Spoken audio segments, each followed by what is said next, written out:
እሺ እንደምን አደራችሁ።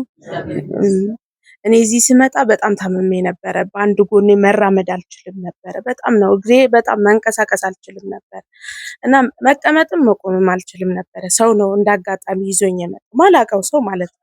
እንዳጋጣሚ በእህቴ በኩል ተልኮልኝ ማለት ነው። መጣሁ እዚህ አባ ነገሩን አሁን ስትገቡ ቤት በጣም ትታመማላችሁ አሉ። ክፍለ ሀገር ድረስ እናቴ ጋር ድረስ ቤተሰብ ሁላ ድረስ በቃ ልሞት ነው ብዬ ተደወለ ምናምን በቃ አንድ መርፌ ተወጋሁኝ። ሰኞ እሑድ ቀን ነው እዚህ የመጣ ነው።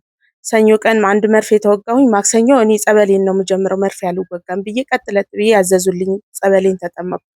በሶስተኛው ቀን በቃ መራመድ ጀመርኩ። መራመድ አልችልም ነበር። ይሄ እንደዚህ ከታፋዬ ላይ ነው የጀመረኝ።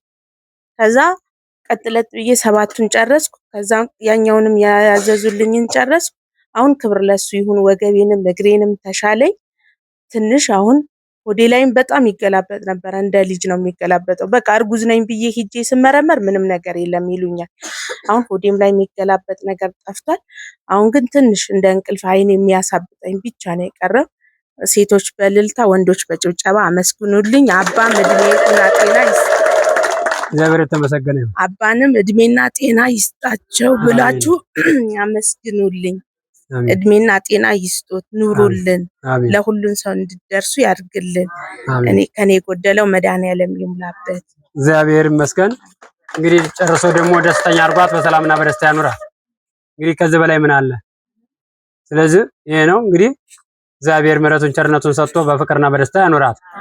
ሁላችንም እንደሱ ሁሉም እንደተፈወሰላቸው እንደተፈወሱ ሁላችንም ደግሞ በሰላምና በደስታ እንድትኖሩ እግዚአብሔር ይፍቀድልን።